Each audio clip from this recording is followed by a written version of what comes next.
before we even get started with the introduction and everything, I want you guys to know, volume warning.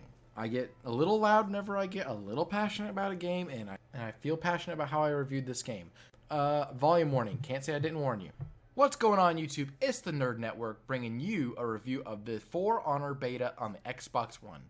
During this review, I will have some in-game footage playing in the background while I express how I feel about this game. Some of it may be synced up to what I'm talking about, and the rest will just be B-roll for you guys to be able to experience some of the chaos that is the battlefield in this game. It should be said that I started playing this beta on the 10th of February, the day after the beta went public, and I played it up until the 14th when the full game came out on digital download or on disc. The game came out on Valentine's Day of 2016, and I played up until then. So before I begin, I should warn you, in short, for all you too long didn't read or too long didn't watch people, I do not like this game, and I will not be buying it on release, and I suggest you do the same. I may have an unpopular opinion about this game, but please, stick around and hear me out. Jumping right into it, matchmaking. The bread and butter of this game.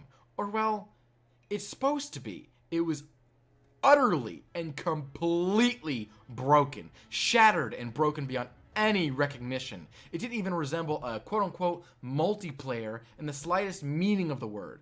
In a game like For Honor, and I'm using the term game loosely here, it's all multiplayer. There's no traditional single-player or single-player mode to be found at all. And that's fine. I don't see a problem with that.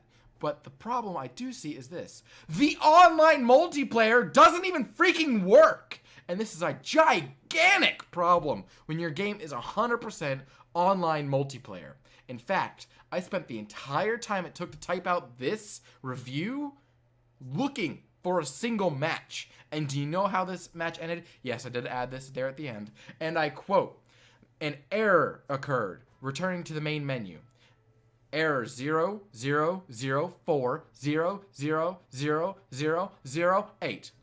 Oh, and don't even get me started on error 00060000037.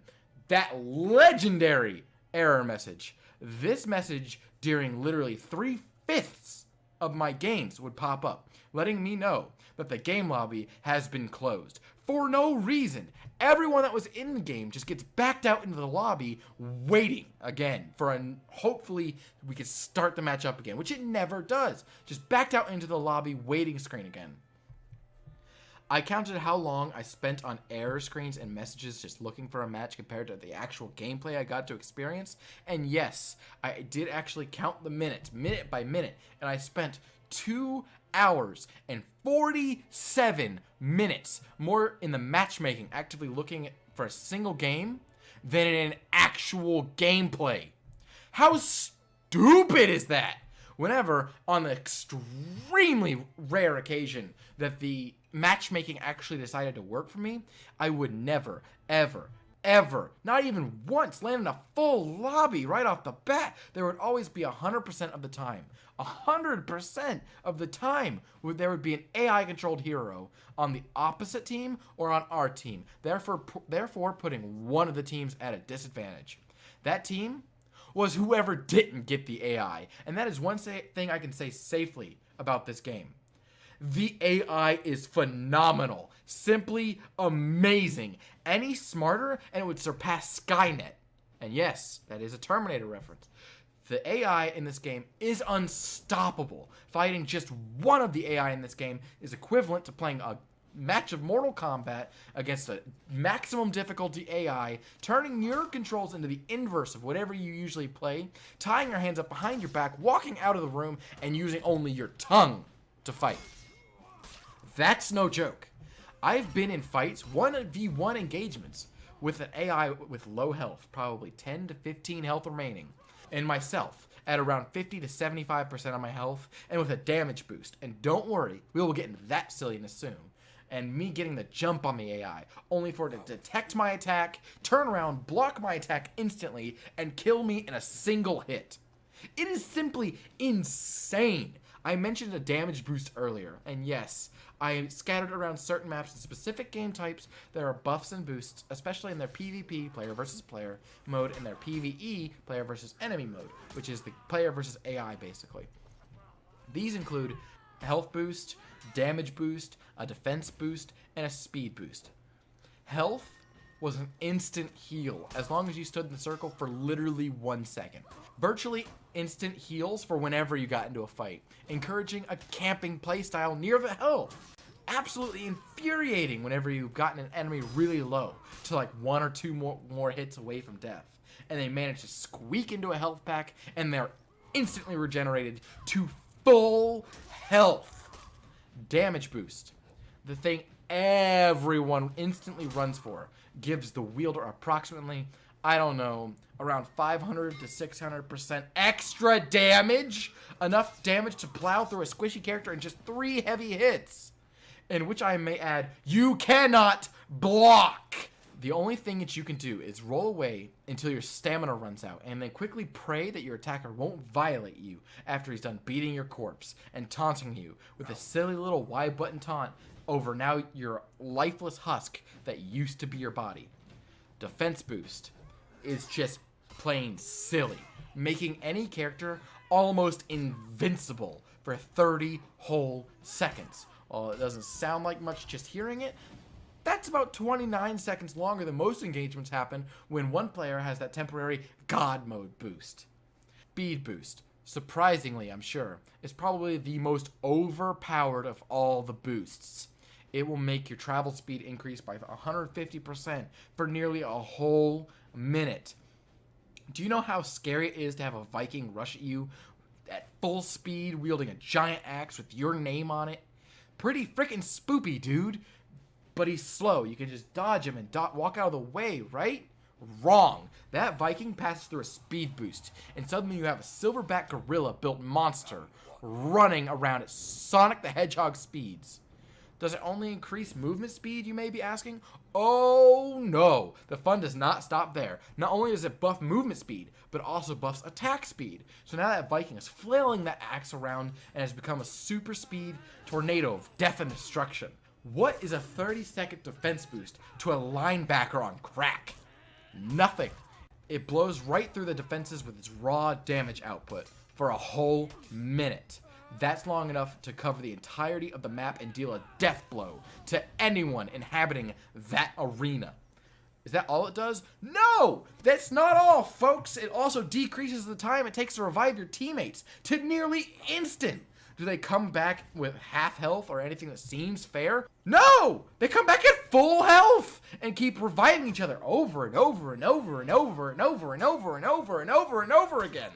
The actual gameplay in this game, while seeming complex at first, can be boiled down to a very simple game that I know everybody watching has either played or seen.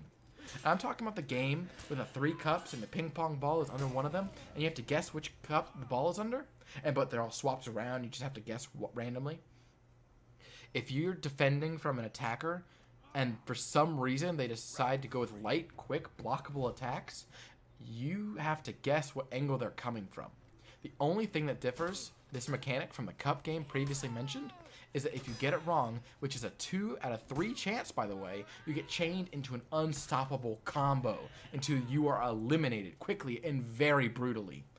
If they decide to use their heavy attacks, like everyone online tends to do, you have a 1 in 3 chance of defending from it. Get it wrong, you lose a quarter of your health right there. Get it right, still lose 25% of your health. There's no defense from that other than to dodge. Dodge until you run out of stamina from rolling around on the floor like an infant and then get absolutely clobbered by the brute who's still swinging away. Third of all, there's a little technique I like to call F you silly game, I'm gonna kick you, where all you do is press the X button when they're attacking, and you just run up and kick them in the face and do a backflip off of it, dealing damage. How much damage, I hear you asking? 1 point of damage! There is absolutely no feasible reason as to why you backflip off their face. It puts you in the same spot where you were before you backflip off of them, and by the time the animation is done, they're ready to keep going some more, and they're already pushing you. There's no reason. And even more so, there's no reason that it should do only 1 damage. Battles either take 1 second to end or they are turned into stalemates, where you two are looking at each other, squatted and taunting until someone has a teammate show up to break that little pissin' match. Anyway, back on a more positive note, like the things that aren't this game's multiplayer, the customization is simply fantastic. You can swap the gender of most heroes and customize them down to each part of their uniform. You can change the decals on their armor and the patterns on the robes, or even your own hero's skin color. There are a few heroes that are locked into a specific gender, and I found this to be a small thing that I took a little bit of an issue with. If you're going to allow someone to completely swap the hero's gender for some of them, do it for every hero. That only makes sense. You can customize your hero with loot drops that drop more often than not in multiplayer, if you're able to complete a match, that is, and that will change your hero's appearance. The downside I have with this is that it also changes your hero's base stats. So in theory, you can have a small, nimble character, perhaps the fastest in the game, and if you play the most, you'll have the most loot, which means that your hero's stats will be upped, like damage output, defense, health, speed, both movement and ability, and it completely drains the skill out of the game. You can use the gold or steel that you earn for completing matches to spin for random loot, therefore buffing your hero in their little loot lottery system that they have. You can be absolute garbage. By having the best gear, you can completely dominate a great player. Just because he couldn't catch you or damage you or match on your damage output. This once again promotes the pay-to-win side of gaming that's becoming even more prevalent. These little loot lottos are basically cut and paste supply drops. There is no way that they won't have a way where you can buy gold with real world money. Turns out, in the full game, they actually do, with packs that cost up to $100. There's way too much cash to be made from doing that.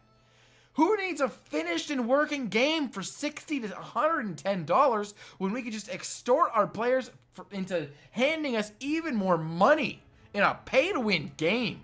But that's another rant for an entirely other video. Anyway, For Honor, on a positive note, is absolutely stunningly beautiful. It has so much happening on screen, and it's still just a beautiful game. True that the game tends to put the graphics before performance, but there's something to say about how pretty this game is. I heard you say something about this game putting graphics before performance. What do you mean by that, you say? Well, please, allow me to elaborate. This game, while stunningly pretty, tends to have a few issues running. My Xbox One begins to get warm and whir loud enough for me to have to go into my sound recording program and mute it as a background noise. And the frame rates. Oh, Lord, the frames. I have seen them drop into single digits in more games than I'd like to admit. Nothing quite like getting into a fight and suddenly everything around you is suddenly looking like a stop motion film. And then boom, when the frames recover, you're long dead by the other team. All in all, For Honor, while it had some things right by me, such as the customization, the beauty of the in-game world itself, the fact that there's a raging battle going on at all times around you so that you feel more and more immersed by the second, the things that gets wrong take you right out of the moment, like the terrible balancing of heroes, the terrible connection to online multiplayer, the fact that you have to have a Ubisoft account to even just start the game up, the frame drops, the horrible boosts in combat. The cons vastly outweigh the pros. It may be an unpopular opinion, but I do not like this game. If they're able to fix the issues I have with this game, which may take a complete and overhaul of the game, then maybe I would consider purchasing it. I do not recommend unless you want to be extremely frustrated for no reason. I rate it a 3 out of 10, unfunctional to be even considered a game. It may just be a beta, you say, but it's supposed to be when you put your best foot forward and to get people interested and hyped and love the game already before it's even out. And they definitely did not put their best foot forward, giving almost a middle finger to anyone who's looking into this game to be amazing, to make it be as awesome as the trailers and the stuff that they put out promoting it. I am disappointed by the sham of a beta, and I do not recommend the game unless there's a complete overhaul.